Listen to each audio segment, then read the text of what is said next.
bienvenue à vos capsules de revision hebdomadaire.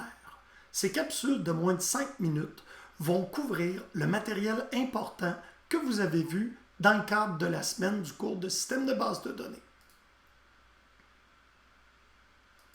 Il est important de bien saisir les objectifs du cours.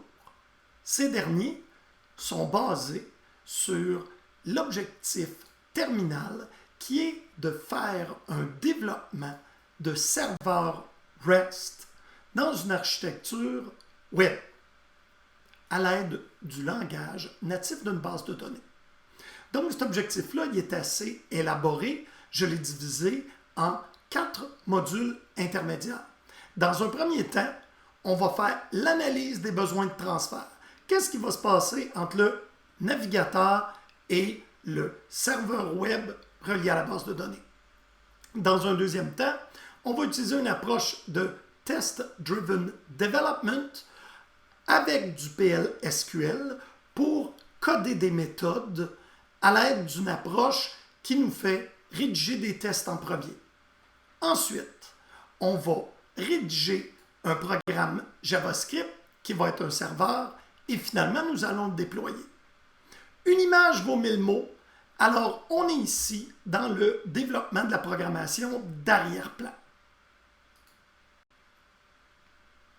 Pourquoi est-ce que c'est important, les API REST? Eh bien, si vous vous souvenez de l'entrevue de Simon, son emploi au Japon pour Toyota, c'est de publier des API qui vont permettre à des concepteurs d'utiliser l'information qui est dans la base de données. Et l'exemple de la diapositive courante nous montre très bien ce que c'est. Vous avez tout pour réussir ce cours-là. Vous avez fait application web, vous maîtrisez le SQL et nous sommes là pour vous.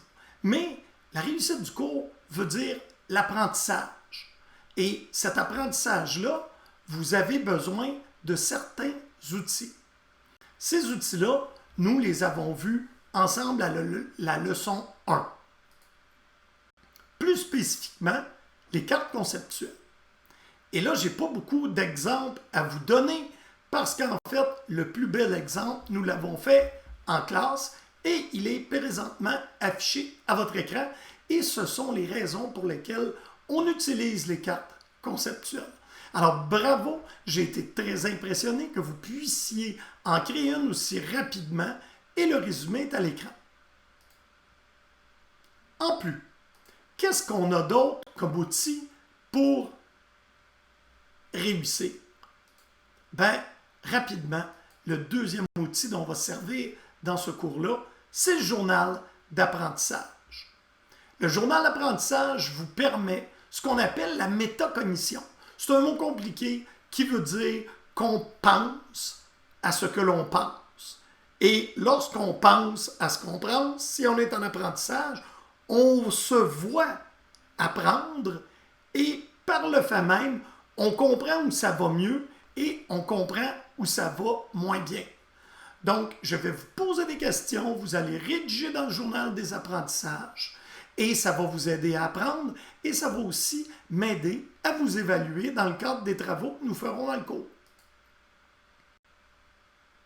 On va terminer avec un petit devoir. Je vais vous demander d'écrire dans votre journal d'apprentissage les 5 motivations pour apprendre dans ce cours.